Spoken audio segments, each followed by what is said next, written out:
버리는 겨. 큰 소리 얘기해. 둘이 소곤소곤 하고 있어.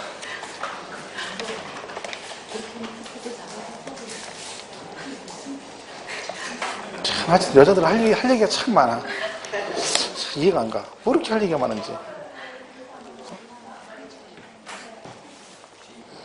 우리 집사람들 보면 막 처제랑 막 통할 때 막 자매끼리 뭐 이렇게 할 얘기가 많아. 전화 통화 계속 하죠. 보면 쓸데없는 얘기야. 뭐 영양가 있는 얘기를 없고 희한하죠. 이 사대가 맞는 거야. 사대가. 그죠? 나는 우리하고 얘기 별로 안 하거든요. 와이프랑. 근데 와이프가 근데 우리 남동생 만나면 그렇게 술을 먹으면서 얘기를 해요. 둘이 술 먹으면 막 셋이 먹잖아요. 그 나는 그냥 맥주 먹고 뻥 때리고 둘이 막 계속 막 2시간 3시간 막 희한하죠 그게. 근데 얘기는 그런 거야. 내 동생이 얘기를 잘 받아준대. 내 동생이 그래서 얘기가 된다는 거예요. 말은 맞긴 맞는 것 같아. 걔는 형수니까 이제 얘기를 막 받아주는, 나는 와이프니까 얘기하다 보면 알았어 됐어 이렇게 얘기를 하니까 이제 한번 얘기하면 됐지 뭘 또 자꾸 얘기를 해. 뭐 할 얘기 없지. 알았어 끝이지. 그 뭐 거기서 말 토할 게 없죠. 자 76번 보겠습니다. 231페이지 76번. 그 세율 얘기 나오죠. 그 세율은 근데 사실은 여러분이 크게 신경 안 써도 됩니다. 왜? 작년에 시험에 나왔어요 얘가요. 양도세율이 자주 나오는 내용은 아니에요. 여러분 운이 없는 거지. 올해 나왔잖아요. 작년에 나왔기 때문에. 근데 뭐 중요한 건 작년에 나왔는데 그걸 또 쉽게 풀지도 못했어요. 너무 쉬운 문제였는데. 그래서 기본적으로 중개사니까 부동산 알고 가야 되죠. 부동산. 그래서 그러니까 토지 건물 그리고 부동산에 가는 권리죠. 얘들은 어떻게 돼요? 미등기는 얼마야? 70%. 보유기간 1년 미만이면 50, 1년 이상 2년 미만 40이고 2년 이상이면 6에서 40%로 갑니다. 누진으로 간다. 이렇게 되는 거죠.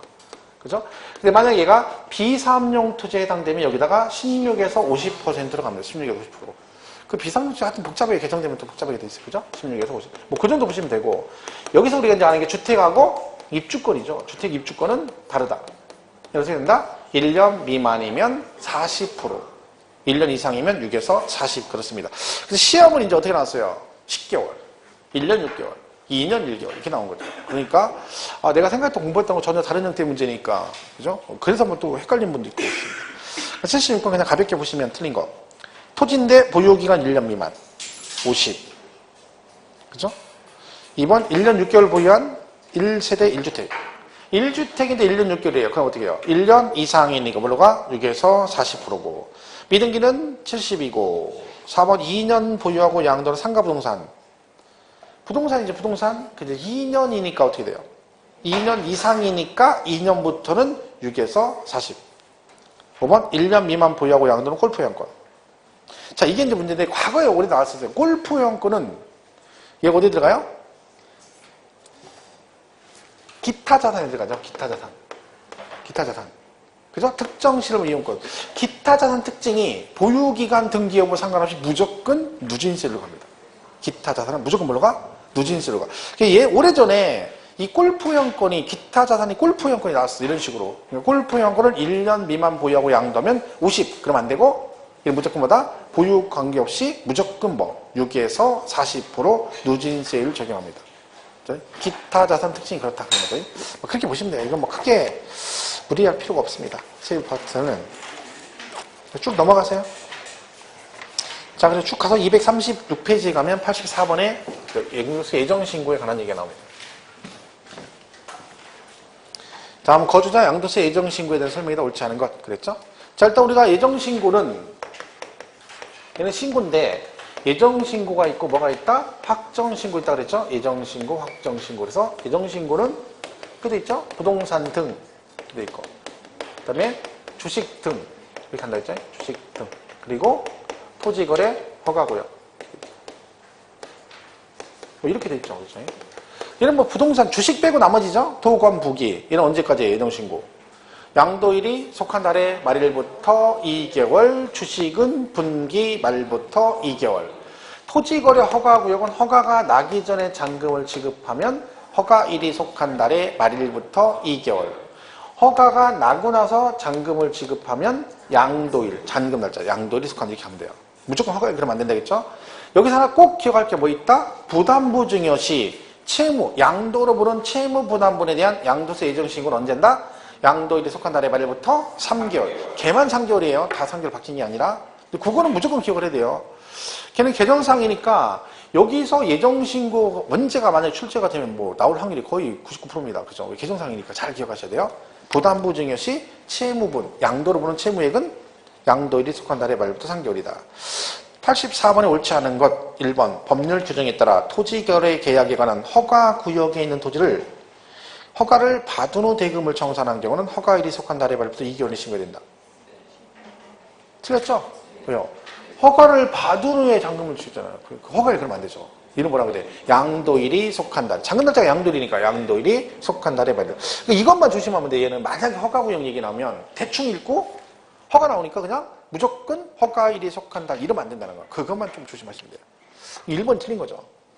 2번 토지건물 양도했대요. 토지건물이니까 양도일이 속한 달의 말부터 2개월이고 부동산에 관한 권리도 주식 아니니까 양도일이 속한 달의 말부터 기타 자산도 양도일 마찬가지죠. 왜? 주식 빼고는 다 똑같아요. 5번 보세요. 부담부 증여 시 채무액에 해당하는 부분은 그 양도일이 속한 달의 말일부터 3개월 이내 예정신고를 해야 된다. 그죠? 요거는 잘 기억을 해주셔라. 되죠? 자, 그 다음에 오른쪽 86번 문제를 보겠습니다. 다음 소득세법상 양도세, 납세 절차에 대한 내용이다. 옳은 것은? 그렇죠? 1번 양도 차익이 없거나 차손이 발생한 경우에도 예정신고는 하여야 하며 그쵸? 무조건 해야 되죠? 납부할세액이 1000만원 초과시 물납과 분할 납부를 할 수 있다. 땡. 틀렸죠? 뭐가 틀렸어? 물납 안 되지. 물납 안 된다 했잖아요. 분납만 되지. 분납만. 분납 1000만원 초과 기간 2개월. 하여튼 우리가 배우는 것 중 물납은 재산세만 물납이 된다는 걸 기억하십니다. 2번 예정신고한 자는 해당 소득에 대한 확정신고를 하지 아니할 수 있다. 다만 해당 과세기간에 누진세를 적용 대상 자산에 대한 예정신고를 2회 이상 하는 경우로서 이미 신고한 양도소득 금액과 합산하여 신고하지 아니한 경우에는 확정신고를 하여야 한다. 자, 이 질문은 우리가 그 얘기죠. 그러니까 원래 예정신고하면 확정신고를 꼭 할 필요는 없습니다. 그죠? 왜? 똑같은 걸 두 번 할 필요 없으니까. 근데 예외적으로 예정신고 했는데도 확정신고를 꼭 해야 되는 경우 있다 했죠. 그 몇 개 나오는데 그 중에 대표 주자가 거기 있는 거예요. 이게 뭐라겠어요? 동일연도에 계속 나오죠. 동일연도에 누진세율 적용 대상 자산을 뭐하면 2번 이상 팔게 되면 그런 얘기죠. 이렇게 팔았다는 거죠. 근데 같은 연도에 또 팔았다. 근데 얘도 누진이다. 이렇게 그렇죠? 이렇게 해서 얘가 이렇게 세금을 냈다는 얘기죠. 자, 그러면 이때는 어떻게 한다? 법에 어떻게 돼 있다? 동일연도에 누진세율 적용 대상 자산을 2번 이상 팔게 되면 그 2번째 신고할 때부터는 어떻게 해라? 요거를 따로 신고하면 안 되고 앞전에 낸 거 2개를 합해서 신고를 된다는 거죠. 합해서. 그죠? 그래서 이렇게 해서 소득금액 합해가지고 세금 얼마 나오면 요거 낸 거 빼고 이중과세니까 빼고 나머지 신고를 해야 됩니다. 만약 7월달에 또 팔았다 그러면 이거 3개 합해서 누진하고 세금 나온 거 앞에 낸 거 빼고 나머지 신고 이런 식으로 가는 거죠.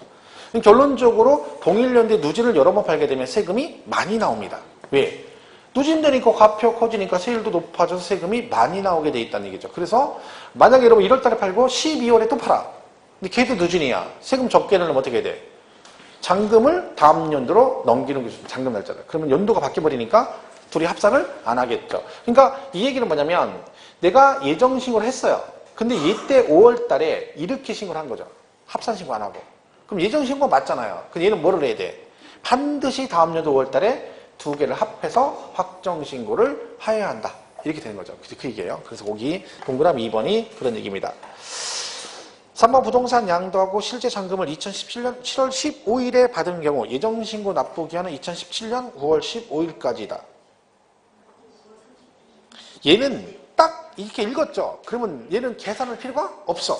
읽자마자 틀렸고 이렇게 가야 돼. 왜요? 말일이 나와야 되는데 무조건 예정신고 말일이. 15일 이런 건 없어요. 다. 계산할 필요도 없어요. 3번 납세지관할 세무서장은 양도세 과표세액을 결정 또는 경정한 경우 양도소득 총 결정세액이 기납을 초과하는 게 그 초과세액을 어쩌고저쩌고 해서 통지하는 며칠? 30일. 90일이 아니라 30일. 이 결정경정 얘기 나오죠. 이 결정. 결정은 뭐라겠어요? 내가 양도세 신고를 안 하니까 세무서장이 직접 내 세금을 결정한다는 얘기고 경정은 고친다는 얘기인데 뭐해서 내가 신고를 했는데 신고 내용에 탈로 빠뜨렸거나 오류가 생겼다. 그럼 어떡한다? 다시 고쳐 부과한다. 그걸 뭐라 그래? 경정. 그래요. 일단 용어로 바뀌면 안 되고 결정 경정을 하게 되면 어떡한다? 이거를 우리한테 부과하는 거죠. 근데 나는 멍 때리고 모르고 있는 거잖아요. 지금 얘가 걸렸는지 안 걸렸는지 모르잖아. 근데 갑자기 가만히 있는데 오늘 집에 가서 기분 좋게 가서 집에 있는데 갑자기 세무서 고지가 나와서 세금 몇 천만 원 내래. 짜증나죠. 그러니까 뭐요? 마음의 준비를 할 수 있도록 시간을 줘야지. 마음의 준비를 하거나 도망을 가거나 선택할 수 기회를 줘야 되다. 그래서 통지해 주는 거야. 너 내가 이렇게 해서 너 걸렸으니까 내가 경정해서 너한테 세금 부과할 거야 라고 통지를 미리 합니다. 그리고 그 통지한 날로부터 너무 기회를 많이 주면 이민 가버리니까 며칠 안에 30일 이내에 징수한다. 이게 30일. 결정 경정 며칠? 30일 그래야 되는 90일 아니라. 5번 신고 기한 내에 이정신고 납부하지 아니한 경우에도 가산세는 부과하지 아니한다. 땡 틀렸죠? 왜? 이거 안 하면 가산세 냅니다 무조건. 가산세. 자, 그럼 이런 말 있죠, 여기서. 예정신고에 관련해서 가산세가 부과된 경우에 확정신고를 계속 안 하면 이때 추가로 가산세 부과할 수 있다, 없다? 없다. 그래서 이중과세를 방지하기 위해서 예정신고와 관련해서 가산세가 부과된 경우는 확정신고와 관련한 가산세를 부과하지 아니한다. 그래야 됩니다. 그렇게 보시면 되죠. 뭐 답은 뭐 2번이 답이네요. 그렇죠? 넘어가겠습니다. 쭉 가서 저 뒤로 가겠어요.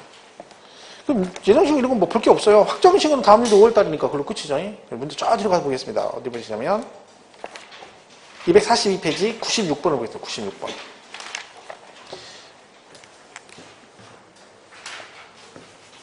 이게 막 계속 본 거 또 나오니까 지겹지 않습니까? 본 거 또 나오고 본 거 또 나오고. 지겹긴 한데 여전히 모르죠. 그게 문제야. 지겹긴 한데 문제를 몰라. 지겨우면 이제 뭐 알아가지고 지겨워야 되는데 지겹긴 한데 문제를 몰라. 이게 진짜 이게 제일 안 좋은 거죠. 그죠?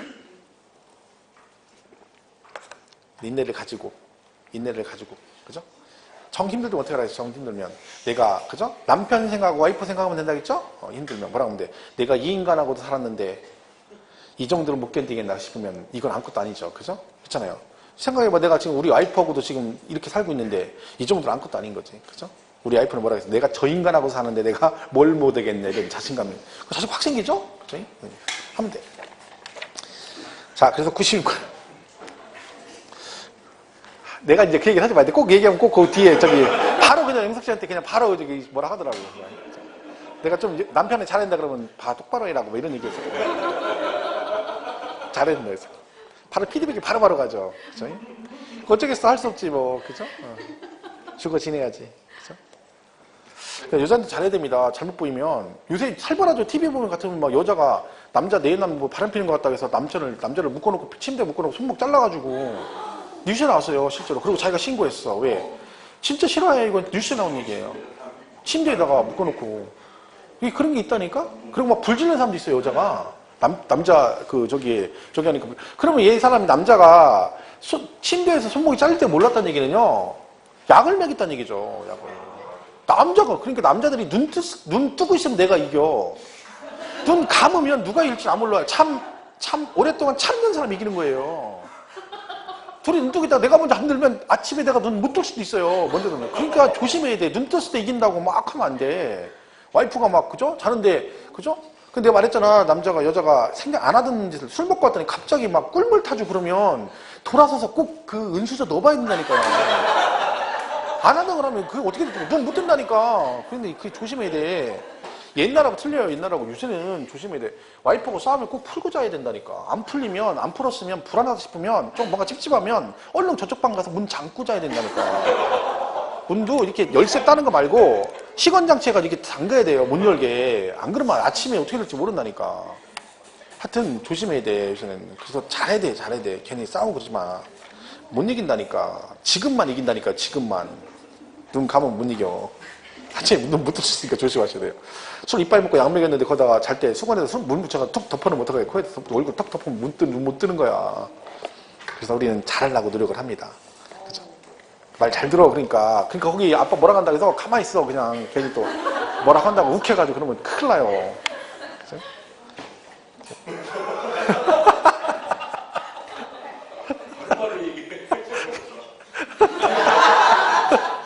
그래서 우리 회개해가지고 아침에 어떻게 될지 모르니까 눈 뜨고 있는 거예요. 눈 뜨고 아침까지 이러고 있죠. 그죠? 그치. 나는 공부해서 그런 줄 알았어. 그치? 96페이지, 96번 보겠습니다. 242페이지. 96번. 거기 국외자산 양도가 있죠? 국외자산. 그죠? 자, 옳은 것은 그랬습니다. 96번. 1번. 양도차익 계산 시 필요경비 외화 환산은 지출을 현재 외국환 그룹에서 기준을 또는 재정환율이다. 자, 필요경비 외화 환산은 뭔다? 지출일 현재 이렇게 돼 있죠. 옳은 것. 정답 1번이네요. 이게 뭐라겠어요? 이런 거라 했잖아요. 양도가액에서 필요경비를 빼는데 그래서 양도차익을 구하는데 이제 문제 뭐다? 외국에 있는 물건을 팔게 되면 외국에다가도 세금을 내고 한국에다 세금을 내야 되잖아요. 그럼 외국에서 팔면 미국 걸 팔면 달러로 사고 팔았다는 얘기죠. 근데 이거를 원화로 이제 뭐 하려면 환산해야 되잖아. 한국 세금 계산하려면. 그럼 여기다 뭘 곱해야 돼? 환율을 곱해준다는 거죠. 근데 이 환율이 계속 바뀐다겠잖아요. 하루에도 몇 번씩 바뀌죠. 그러니까 언제적 환율을 곱할 것이냐 그게 문제라 했죠. 이거는 그러니까 외우는 거 아니라겠죠. 양도가액은 내가 수령하는 거라 지출하는 거다. 수령하는 거 내가 양도가액은 내가 수령하는 거 지출하는 거예요. 아, 수령한다니까 지출은 양도가락을 주면 어떻게 집을 10억에 팔고 10억도 주고 집도 주고 그러면 둘이 무슨 관계냐니까. 얘는 내가 파는 금액이니까 내가 받아야 되고 경비는 지출하는 거잖아요. 그럼 얘는 수령하는 거고 경비는 지출하는 거니까 환율은 얘는 뭐 수령한 날 현재 환율에 의하고 얘는 지출일 현재 환율 이렇게 가는 거예요. 그러니까 이거는 뭐 당연한 얘기를 하는 거죠. 일본에 필요경비 외화 환산, 필요경비니까 언제적 환율? 지출하는 거, 지출일 현재. 그럼 답은 1번이죠. 2번은 왜 틀렸을까요? 국외자산 양도시 납세 의무자는 몇 년? 5년이죠. 3년이 아니라 5년 이상 국내에 주소가 있거나 거소를 둔 경우에만 납세 의무가 있다. 미치코 때문에 그런다 했죠. 이렇게 5년은 지나야 된다 그랬잖아요. 3번 미등기 국외 토지에 대한 양도세율은 70%다. 외국 자산은 미등기 중과세 없습니다. 왜? 등기제도가 전 세계에 있는 게 아니잖아요. 우리나라, 미국은 그런 거 없죠. 외국은. 그래서 얘는 미등기 중과세 없고 국외 자산은 세율도 비례세율 없고 전부 다 주식 빼고는 전부 다 누진으로 갑니다. 6에서 40. 그죠? 4번 장기 보유는 국외 자산 보유 기간 3년 이상의 경우에만 적용된다. 땡. 틀렸죠? 왜? 안 된다 했잖아. 뭐만 되고? 기본 공제만 된다 했잖아요. 그죠? 5번 국외자산 양도가액은 실지 거래의 가액이 있더라도 양도당 현황을 반영한 시가에 의하는 것이 원칙이다. 땡 아니고 실거래가 있으면 그걸로 갑니다. 없으면 시가를 반영한다. 이렇게 기출문제가 있었어요. 정답이 1번이었죠. 지출일 현재 환율. 양도가액은 수령하는 거니까 수령일 현재 환율. 이렇게 가시면 됩니다. 자, 그리고 이제 넘어가면 100번부터 이제 뭐예요? 비과세 얘기가 쭉 나옵니다. 비과세. 244페이지. 100번 있죠? 100번? 문제가 100번이네. 자, 우리도 시작할 때 100일 그랬는데 72일이네. 시간 징그럽게 안 가죠? 아직도 저 긴 시간 언제 보낼 거예요? 이런 식으로 계속 공부하면 수석할지도 몰라요. 100점 맞을지도 몰라. 저 긴 시간 동안 공부하면. 그죠? 그 생각 안 들어? 저 72시간, 72일이면 공부하면 100점 맞죠? 저 때까지 계속 이런 추세로 공부하면. 아, 이런 추세는 안 되는구나. 이런 추세라면 힘들구나. 72. 더 해야지. 자, 100번. 다음은 1세대 1주택 양도세 비과세 요건에 대한 설명이다. 틀린 것. 그렇죠? 자, 1번 거주자 및 또는 비거주자일 것. 땡. 틀렸네요. 왜요? 왜 틀렸어? 왜? 비거주는 안 돼요. 세대 구성은 거주자로서 배우자가 있어야 된다. 이렇게 되는 거예요. 그죠? 1세대. 그죠? 그 다음에 2번 배우자 및 생계를 같이 하는 가족과 함께 거주할 것. 그죠? 이들과 생계를 같이 하는 가족이 전부 다 1세대가 됩니다. 그러니까 저를 기준으로 부모님, 자녀, 형제, 자매, 장인, 장모, 처남, 처제 전부 다 같이 살면 뭐요? 동일 세대원이다. 3번 등기치고 양도해야 되고요. 4번 양도를 현재 1세대 1주택인데 가로 안에 뭐라고 돼 있어요? 고가주택은 제외. 이게 무슨 뜻이에요? 고가주택은 원칙적으로 비과세 받을 수 없다는 뜻입니다. 그죠? 그래서 제외라고 나오는 거죠. 2년 이상 보유할 거. 그죠? 뭐 가로 안에 있는 건 뭐 신경 쓰지 마시고. 자, 이게 기본 개념이죠? 자, 그러면 오른쪽 102번에 1주택 양도세 비과세에 있어서 1주택에 대해 옳지 않은 것은 그랬어요. 자, 1번 1세대 1주택과 여러 개의 상가를 소유하다가 그 주택을 양도한 경우에도 1세대 1주택 양도로 본다. 여러분 집이 하나고 상가가 5개 있어. 그럼 몇 주택이야? 1주택. 2번 1세대 1주택 비과세 요건을 갖춘 대지와 건물을 동일한 구성원이 각각 소유하고 있는 경우에도 1세대 1주택을 본다. 맞죠? 지금 이 얘기잖아요. 그렇죠? 이렇게 되는 거예요. 그렇죠? 주택인데 토지 건물 소유가 달라. 자, 이러면 원래는요, 이 부속 토지는 비과세 못 받습니다. 명의가 다르기 때문에. 근데 얘네 둘이 뭐면 동일 세대원이면 남편, 부인 이렇게 돼 있다. 그럼 뭐요? 명의가 달라도 전체 다 1세대 1주택으로 본다. 그러니까 지금 2번은 동일한 세대 구성원이 각각 구성이니까 뭐요? 1주택으로 본다. 맞죠? 3번 1주택을 여러 사람이 공동 소유 시 지분이 가장 큰 자의 주택으로 보는 게 아니라 뭘로 봐요? 각각이죠. 각각. 그죠? 자, 이거를 갑을 병이 뭐 하겠다? 공동 소유했다. 그럼 어떻게? 각각 1주택. 이게 지분하고 관계없어요. 양도세에서는. 그러니까 집 하나를 10명이 공동 소유하고 있으면 10명 다 각각 1주택이 되는 겁니다. 그러니까 몇 퍼센트 지분은 상관없는 거죠. 등기 명의만 돼 있으면 그 순간 1주택이에요. 이게 좀 조심할 게 잘 모르시는 분들은 그냥 자기가 등기가 돼 있긴 한데 지분이 얼마 안 된다고 얘기하는 거죠. 난 지분이 10%밖에 안 되는 일이에요. 지분 10%, 1%가 문제가 아니라 명의가 등기돼 있잖아요. 그러면 각각 1주택이에요. 이건 조심해야 되죠. 물론 이건 있죠. 얘가 공동 뭘 받았어? 상속을 받았다. 이런 경우 있잖아요. 엄마, 그 다음에 아들, 딸 해가지고 이렇게 받았어요. 아버지 돌아가시면 집 하나를 공동 상속 받아서 공동명의 돼 있다. 이런 경우 있어요. 실제 많죠. 근데 엄마가 지분이 50%고 얘네들이 25%씩 가지고 있어요. 자녀가. 그죠? 이런 질문 저도 많이 받았어요. 자녀가 와가지고 본인이 집에 아파트에 살고 있는데 이렇게 돼 있는 거예요. 지분이. 그래서 이걸 팔라고 하는데 얘 때문에 2주택자가 되느냐 이렇게 물어보거든요. 이건 아니에요. 왜? 공동상속은 주된 상속자만 주택으로 봅니다. 지분이 제일 많은 사람. 그러니까 만약에 어머니가 지분이 50%고 다음에 자녀가 25%면 이 자녀 둘은 각각 집이 있어도 여기 명의 돼 있어도 몇 주택자야? 1세대 1주택이에요. 여기 어머니가 집이 있고 공동상속 받으면 어머니는 2주택이 되는 거죠. 그러니까 공동상속일 때는 주된 상속자만 주택으로 보고 그냥 공동상속이 아닌 사서 공동 소유하게 되면 상속이 아닌 경우 소유면 뭐야? 각각 1주택 이렇게 되는 거죠. 그래서 거기 3번 틀렸죠. 지분이 가장 큰 자의 주택으로 본다. 그게 아니다. 그죠? 이게 언뜻 보면 또 이게 문제가 되는 게 아까 부동산 임대소득하고 헷갈리면 안 돼요. 공부 좀 돼가지고 또 걱정되는 거야. 남들은 기억이 안 나서 걱정인데 또 기억이 나가지고 걱정인 거죠.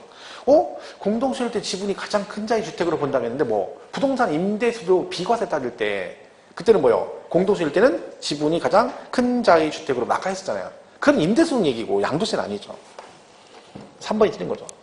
4번 소유하고 있던 공부상 주택인 1주택을 거주용이 아닌 영업용 건물로 사용하다 양도하면 1세대 1주택으로 보지 아니한다. 맞죠? 그다음 별장, 기숙사, 합숙소는 1주택이 아닙니다. 왜? 우리가 세법상 주택의 개념은 상시 주거용으로 써야 주택입니다. 평상시 거주 목적으로 쓰는 게 주택인 거죠. 그럼 별장이나 콘도, 합숙소는 이 평상시 거주 목적으로 쓰는 게 아니기 때문에 상시 주거 아니니까 주택이 아니다. 이렇게 보시면 되겠죠? 이렇게 보시면 됩니다. 됐죠? 나머지 보시고 넘어가겠습니다. 그리고 248페이지 106번을 보겠습니다. 106번. 자, 소득세법상 1주택을 양도한 경우로서 양도세 비과세 대상이 아닌 것은, 그죠? 1번 서울특별시 소재주택을 5년 동안 보유하고 보유기간 중 3년 동안 거주한 후 팔았대요. 서울에 집이 있는데 보유 5년 했고 내가 거기 3년을 살았어. 그리고 팔았어. 비과세 된다 안 된다? 되죠, 당연히. 왜? 2년만 보유하면 되는데 5년이나 보유했고 집도 3년을 살았어. 사는 건 상관없죠. 보유만 2년 이상이면 비과세. 그죠? 2번 부산광역시 소재주택을 2년 동안 보유하고 양도한 경우로서, 자, 그럼 1년 보유했으니까 얘는 일단 비과세가 안 되죠. 그런데 양도일로부터 1년 5개월 전에 해외 이주로 출국한 경우, 이건 비과세 된다 안 된다? 되죠? 얘가 뭐예요? 지금 이 내용이 외국으로 뭐 하거나 이민을 가거나 이민은 안 가지만 1년 이상 장기간 해외로 출국하는 경우는 보유 거주 관계없이 시비과세 받을 수 있는데 문제는 뭐다? 못 팔고 나가면 언제까지 팔아라? 그렇죠. 출국일로부터 2년 이내 팔았을 때만 비과세가 됩니다. 이 얘기죠. 자, 그럼 얘는 지금 뭔 얘기예요? 1년 보유했죠. 2년 보유 못했어. 근데 이민을 간단 말이죠. 근데 어떻게 했어? 양도일로부터 1년 5개월 전에 출국했대요. 무슨 뜻이라겠어요?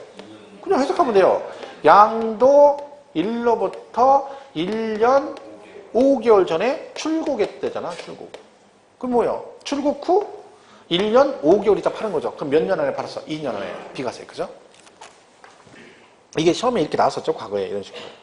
대전광역시 소재주택을 1년 동안 보유하고 6개월 동안 거주하던 중 양도한 경우로서 재정경제부 기획정제 근무상형편 다른 식으로 땡 틀렸죠? B가 단데 왜? 근무상형편으로 가는 경우는 뭐라 했어요? 1년 이상 거주를 했지 거주. 내가 보유는 못했지만 1년 이상 거주만 하면 비과세 받을 수 있는 경우 뭐 있어요? 치약상 형편인데 누구는 안 되고 유치원, 초등학교, 중학교는 안 되고 그 다음에 1년 이상 장기간 질병치료 요하거나 근무상 형편인 경우에는 1년 동안 거주만 하면 비과세가 됩니다. 이 사람 어디로 가야 돼? 다른 시군으로 가야 됩니다. 근데 얘는 보유도 2년 못 채웠는데 거주도 6개월밖에 안 됐어. 비과세 받을 수 없죠. 그죠? 3번이 틀렸네요.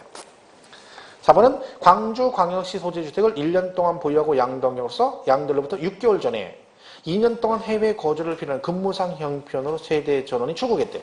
자, 그러면은 출국 후 6개월 있다 파는 거죠? 해외. 그죠? 그럼 얘도 뭐예요? 비과세. 그치? 5번은 건설 임대주택. 건설 임대주택. 뭐래요? 임차일부터 양도일까지 거주 기간이 몇 년 이상이면 5년 이상이면 비과세 받을 수 있는데 얘는 7년이나 거주했답니다. 그럼 비과세 받을 수 있죠. 실제로 이게 이제 기출로 이렇게 나왔었어요. 요 그대로. 근데 이 당시는 많이 틀렸어요. 왜? 지금 우리가 풀어서 그런지 그때 당시는 한 번도 그렇게 안 나오다 갑자기 출국 후 1년 5개월 후 양도 이러면 괜찮은데 문제에서 이렇게 양도일로부터 1년 5개월 전에 출국한 경우 그러니까 이게 갑자기 해석이 안 되는 거예요. 이게 지금처럼. 시험 볼 당시는 그래서 이때 엄청 많이 틀렸어요. 이 문제를. 그죠? 지금이야 뭐 이제 우리가 자꾸 봐서 안 것도 아니죠. 이까지 조족질이 그냥 금방 들죠. 나오면 좀 기분 나쁘죠. 아 이런 것도 냈어. 얼른 맞춰야죠. 자, 그 다음에 250페이지 108번. 108번. 다 양도세의 비과세에 대한 설명 중 틀린 것. 1번. 양도를 현재 서울시에 1주택만 보유하고 있는 1세대로 해당 주택의 보유 기간이 3년인 경우는 거주 기간과 관계없이 비과세가 적용된다. 당연히 얘기죠. 서울 아니라 어디 할아버지 다 마찬가지예요. 그죠? 이제 이번에 개정이 되면 이제 그 거주 요건이 생깁니다. 2년 보유, 2년 거주가 생겨요. 조정지역이라고 해가지고 있어요. 막 그 나중에 공부할 때 그것도 알아야 돼요. 그럼 조정지역은 뭐 보유기간 2년에다가 거주도 2년 해야 된다. 막 이렇게 나가는 거죠. 서울시, 뭐 과천, 세종시, 그죠? 그 다음에 부산 7개 지역 해가지고 조정지역이라고 지정한 지역이 있어요. 거기만. 복잡해지는 거죠. 2번 배우자가 사망하거나 이혼한 경우는 배우자가 없는 때도 뭘로 본다? 1세대로 본다. 그러니까 배우자가 있어야 되는데 사망하거나 이혼한 경력사원들이라 했죠. 그리고 몇 살 이상이면? 30세 이상이면. 제가 엊그제 어떤 분이 저한테 오셔가지고 아가씨인데 와가지고 저기 이게 결혼 안 했잖아요. 결혼 안 했으니까 30살 이상이야지 세대구성이 돼요. 그러니까 본인이 30살이래요. 근데 결혼 안 한 거야. 그러니까 배우자 없으니까 여자인데. 그래서 자기는 세대구성 할 수 있냐 그랬더니 내가 물어봤죠. 그러면 지금 몇 살이라고? 딱 30이래. 그럼 여기 딱 30은 무슨 얘기야? 무슨 나이? 만 나이래. 만 나이. 그죠? 만 나이. 그죠? 근데 원래 여자들이 만 나이로 얘기하거든요. 원래는요. 물어보면. 근데 요런 때는 또 만 나이 아니고 또. 난 그래서 만 맞죠? 그랬더니 아니래 또. 그럴 때는 또. 그죠? 현실적으로 얘기하는 거죠. 보통 여자는 다 만으로 얘기하잖아. 지금 몇 살이야? 아직은 40대야. 그러죠. 아직은 40대라는 얘기는 50이 넘었다는 얘기죠. 근데 만으로 50 만으로 해가지고 뺀 거죠. 그래서 아직은 40대 그러면 만으로 지금 39이라는 얘기죠. 그죠? 한 살 빼가지고 그죠? 그런 거죠. 여자는 다 만 나이로 얘기하죠. 만 나이로. 그죠? 그러니까 지금 배우자 없어 사망 그리고 만으로 그러니까 법의 모든 나이는 다 몇 살이에요? 만으로 가요. 만으로. 우리 나이로 가는 거 없습니다. 3번 1주택을 보유한 자가 1주택을 보유한 자 혼인함으로써 1세대가 2주택 보유하게 되면 그 혼인한 날로부터 몇 년 안에 5년이죠. 5년 이내 먼저 양도하는 주택은 1주택으로 봐 비과세 여부를 판단한다. 우리 이거 뭐 있어요? 부모와 자식이 따로 살다 합가하거나 남녀가 결혼해서 뭐가 되면 집이 2개가 되면 이는 어떻게 한다? 혼인하거나 합친 날로부터 몇 년 안에 5년 이내 어느 거 아무거나 먼저 양도하는 주택은 1세대 1주택으로 봐 비과세 한다. 그럼 안 되고 비과세 여부를 판단한다. 비과세 규정을 적용한다. 그래야 됩니다. 이거 1주택 특례는 집이 2개인데 이런 조건을 충족하면 하나로 봐주겠다까지가 특례예요. 그럼 비과세까지 받으려면 보유도 2년을 해야 되는데 했는지 안 했는지 확인할 수 없기 때문에 비과세 한다 그러면 안 됩니다. 근데 조심해야 할 것은 만약에 문제 지문에 먼저 양도 이렇게 해놓고 거기다 뭐라거나 뭐 먼저 양도를 가로치고 뭐 4년 보유 이런 식으로 나왔다. 그러면 비과세 한다 해도 맞는 얘기지. 왜? 1주택인데 보유를 2년 했으니까. 근데 그런 말 없으면 1주택 특례는 몽땅 다 비과세 한다 그러면 안 됩니다. 규정을 적용한다가 맞는 거야. 그러니까 일시적 2주택 이거 전부 다 마찬가지예요. 그죠? 그건 조금 조심하셔야 됩니다. 이 규정 자체를. 그러니까 지금 3번도 뭐라고 돼 있어요? 5년인데 3년이 틀렸는데 밑에 보면 비과세 여부를 판단한다 그랬지 비가 산다라고 안 돼 있죠.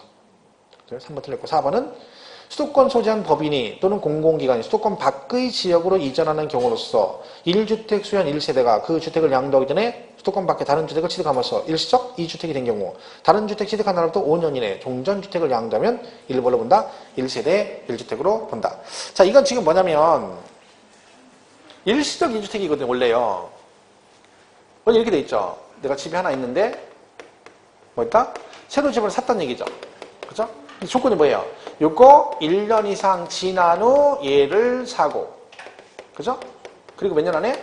3년 이내 팔면 얘는 1주택으로 본다. 이거거든요. 근데 여기에 예외가 있어요. 뭐 수도권에 있는 공공기관이나 법인이 지방으로 이전하면 이런 거죠. 그러니까 세종시가 과천에서 세종시로 이사 갔죠. 정부청사가. 그죠? 그럼 걔들이 수도권에도 이사 갔어. 그런 경우는 5년 이내 팔아도 1주택으로 봐줍니다.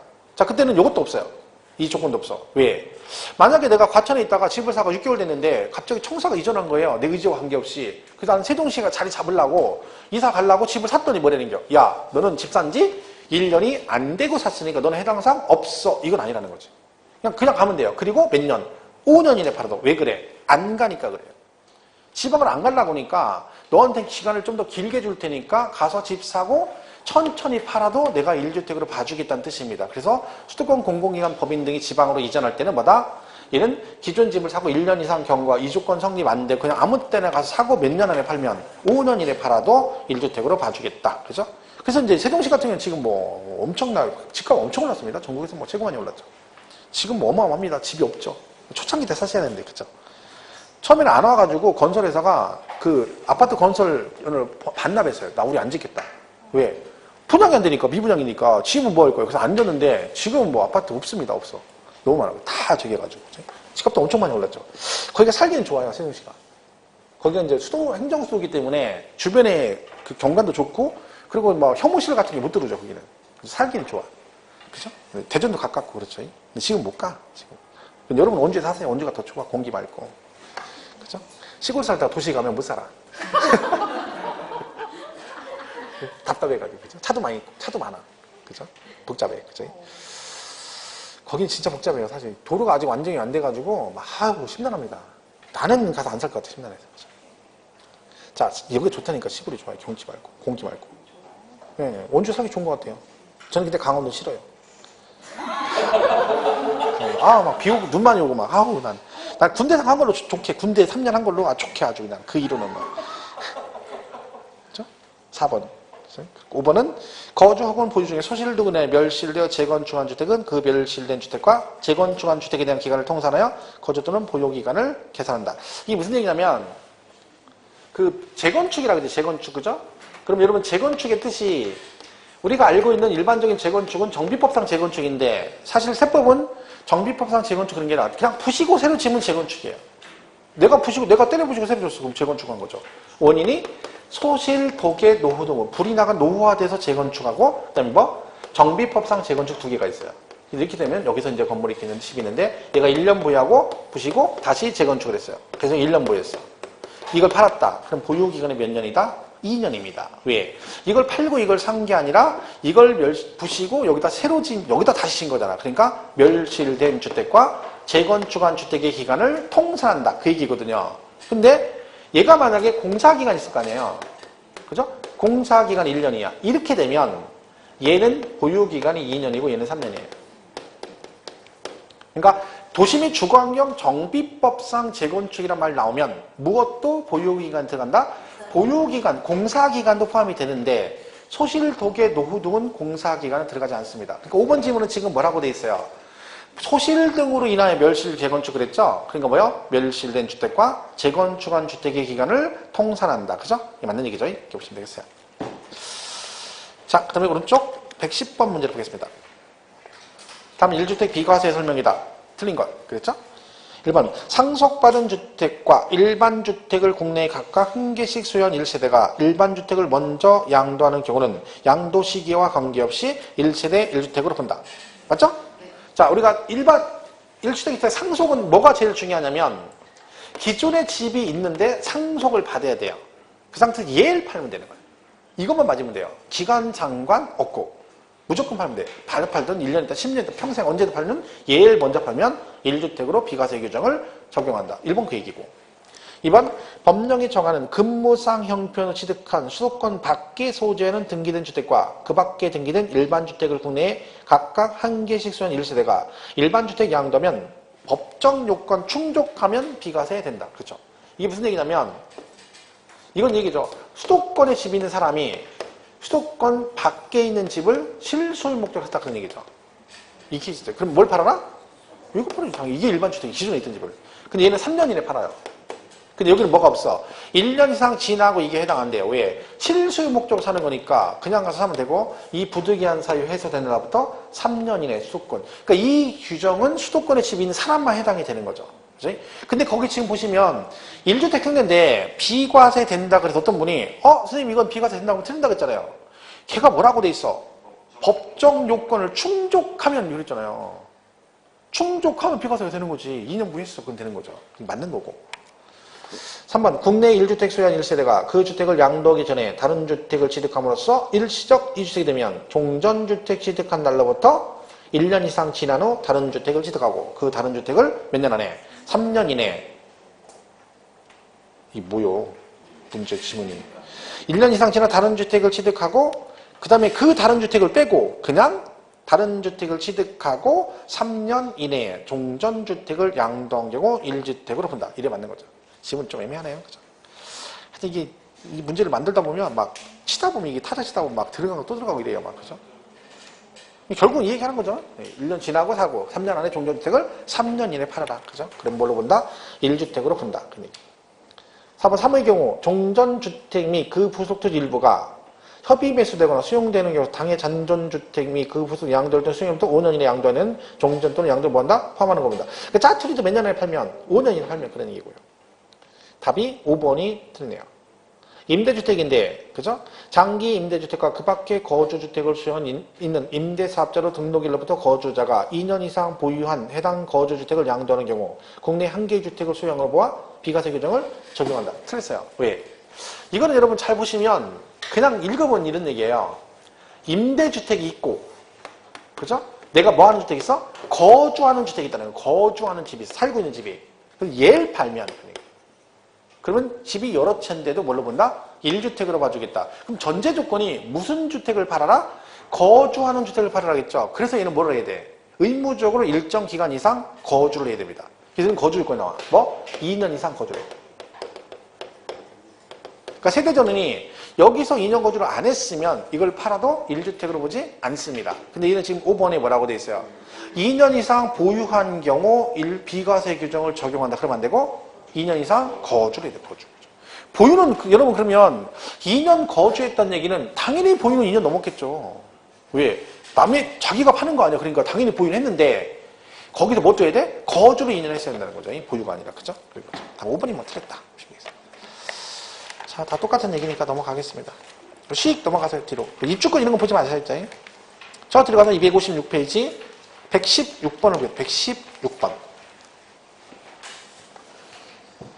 자, 농지교환분합. 우리 비과세가 농지교환분합 있잖아요. 농지교환분합. 그죠? 그거 물어보는 거예요. 비과세인데 다음 중 옳지 않은 것은 1번 경작상 필요로 교환한 농지로서 쌍방 토지 가액의 차액이 큰 편의 얼마 4분의 1 이하라면 비과세입니다. 그죠? 4분의 1 이하. 조건 잘 보시고요. 2번 경작상 필요로 위해서 교환하는 농지에 대해서는 3년 이상 농지 소재지에 거주하면서 경작하는 경우에 한한다. 맞죠? 이게 무슨 얘기냐면 얘가 이 농지를 교환분합을 했는데 원인이 이제 뭐 때문에? 경작상 필요 때문에 이런 거죠. 이런 얘기잖아요. 갑 이렇게 되는 거예요. 농지가. 농사 짓기 되게 불편하잖아요. 그래서 경작상 필요 이거 두 개를 뭐 했다는 거예요? 교환했다는 거죠. 그럼 이런 경우는 사후관리가 있다 했죠. 사후관리. 왜요? 이렇게 해줬더니 비과세한 받아놓고 경작을 안 할 수도 있잖아요. 그러니까 뭐라? 그 교환으로 취득한 농지를 의무적으로 3년 이상 작용을 하라는 얘기죠. 작용을. 그죠? 이게 의무 규정이에요. 만약에 3년 작용 안 하면 추징을 하겠다는 얘기죠. 여기 또 예외가 있죠. 3년 작용 안 해도 한 걸로 봐주는 경우 3년 안에 뭐가 되거나 수용이 되거나 돌아가신 경우입니다. 1년이 더 돌아가셔서 그러면 상속이 남은 기간 작용하면 통산해준다. 이게 이제 거기까지 가는 거죠. 그러니까 지금 이번 지문은 3년 이상 농지 소재지에 거주하면서 경작하는 경우에 한다 그랬죠? 3번 이의 경우 새로운 농지 취득 후 3년 이내 뭐가 되거나 수용이 되면 무조건 뭔다? 3년 작용할로 봐주고. 4번은 해당 농지에 대해서 환지 처분 이전에 농지 외의 토지로 환지 예정지 지정이 있는 경우로서 그 환지 예정지 지정일로부터 3년이 지난 농지도 비과세된다. 얘가 환지 예정지 지정이 되면 3년 지나면 뭐요?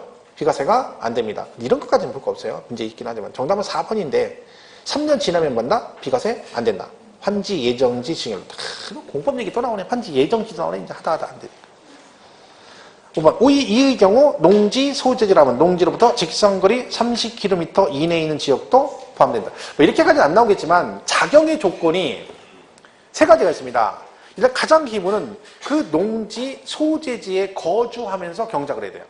그러니까 내가 원주시에 농지가 있어. 그럼 내가 어디 살아야 돼? 원주에 살면서 경작하면 작용. 아니면 내가 그 농지 소재지에 인접한 시군구에 살아도 돼요.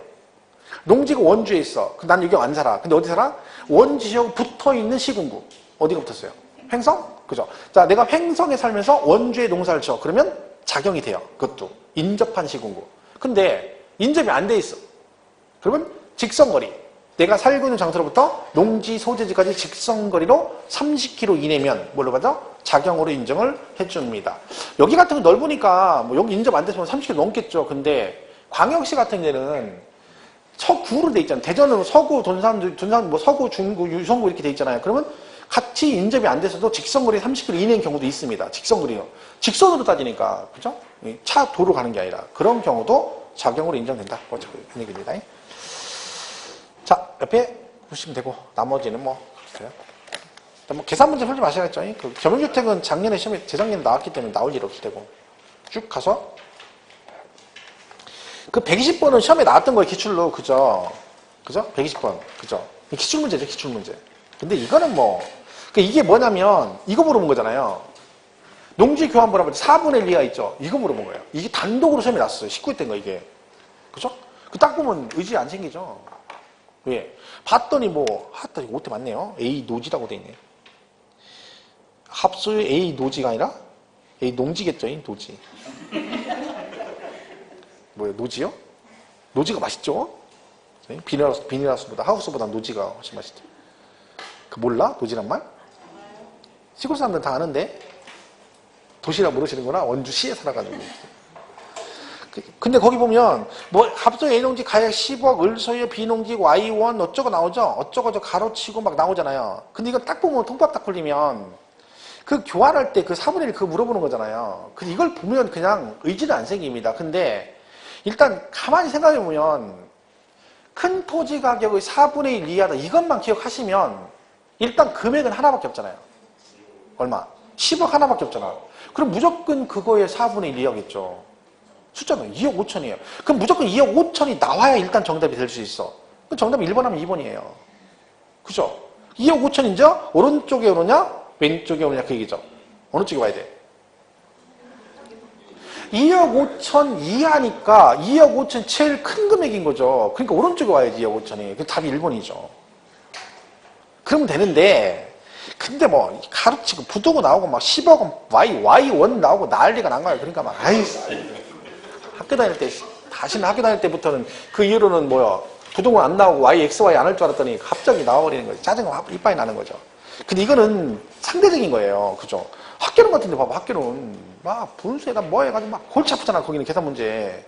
그거는 그러려니 하고 푸는데 얘는 세법을 생각하니까 조금만 복잡하면 막 지진다는 거, 머리 지진다는 거. 이게 뭐가 어려워요, 사실은요. 엄청 틀렸어, 이건.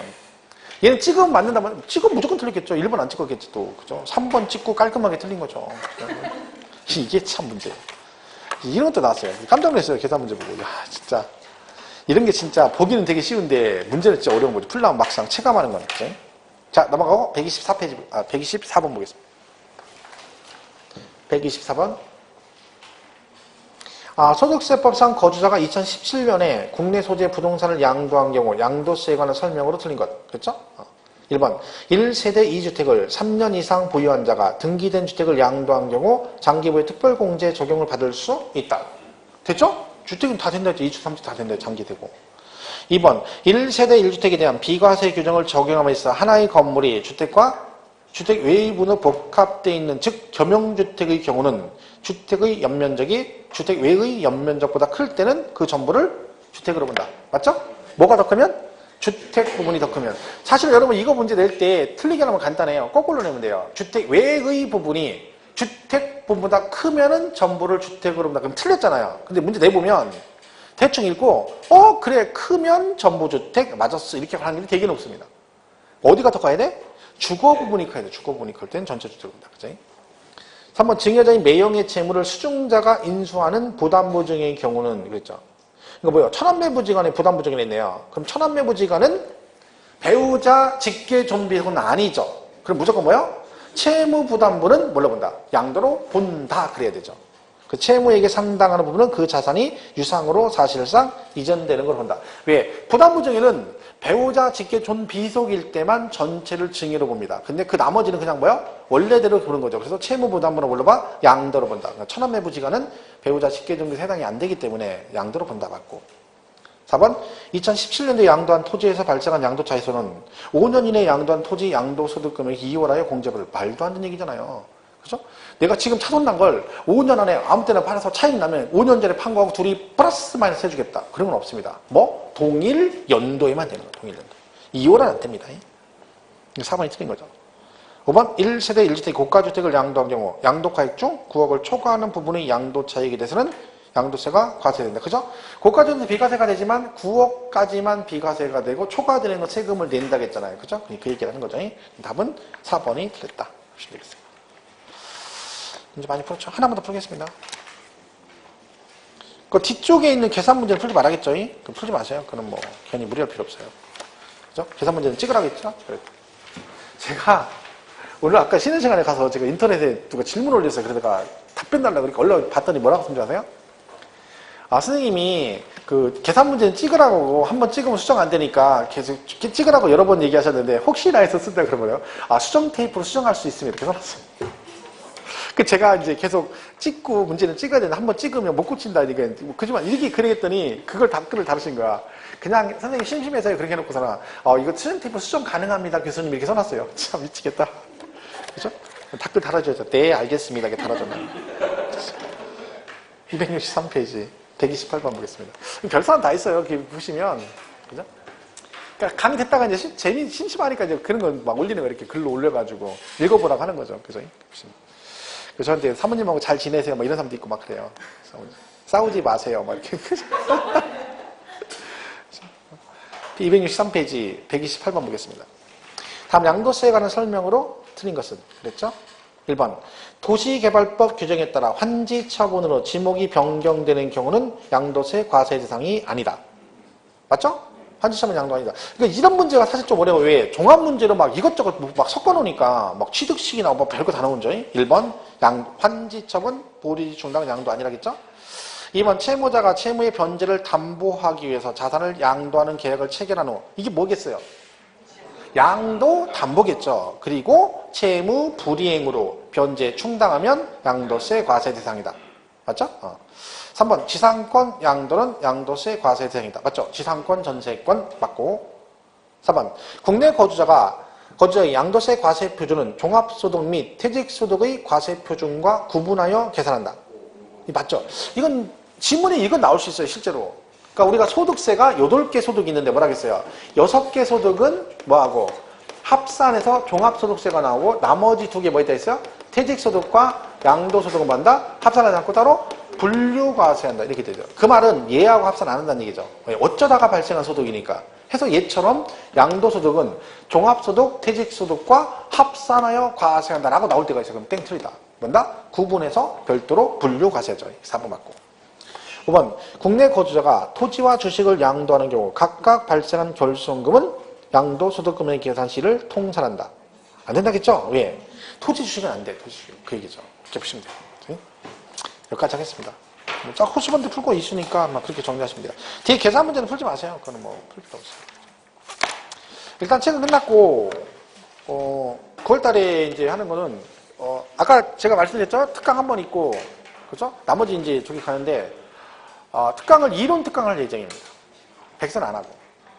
그러니까 백선은 마지막에 동영하고 마지막 2주 정도 남겨놓고, 그때 마지막에 백선을 수업 시간 하겠습니다. 그리고 이론을 따로 하겠어요. 이론을 특강하기고. 왜냐면, 문제 계속 푸는데, 중간에 이론 하는 건 좀 그런 것 같고, 언제 그냥 쭉 풀고, 이론을 한 번 정도 정리를 해야 돼요. 그래서, 계획에는, 만약에 제 계획에는 프린트가 있는데, 수업은 3개만 합니다. 취득세, 재산세, 양도세 파트만 강의를 해요. 그리고 나머지 총론하고 종부세하고 등록세는 프린트에 요약은 돼 있어요. 프린트에. 근데 그 부분은 여러분 읽어보시면 되고, 그 주요 3개가 중요하기 때문에 그 3개 위주로 해서 하루 해서 뭐 5시, 5시, 6시까지 할 예정이니까, 시간은 뭐 아직 안 잡았어요. 9월달 중에 할 건데 스케줄을 잡아야 되고, 다른 선생님들 뭐 이미 다 잡으신 분도 있더라고요. 그래서 하게 되면 그렇게 할 거니까, 그죠? 좀 보시고. 하여튼, 여기 3명은 들을 거요? 3명? 4명, 알았어요. 그러니까 저거, 남은 기간 동안에. 아니. 하여튼 남은 기간에 열심히 하시고. 하여튼, 마무리 잘 하시면 됩니다. 다 되니까 힘내시고, 그죠? 열심히 열공하셔야 됩니다. 여기까지 하겠습니다. 고맙습니다.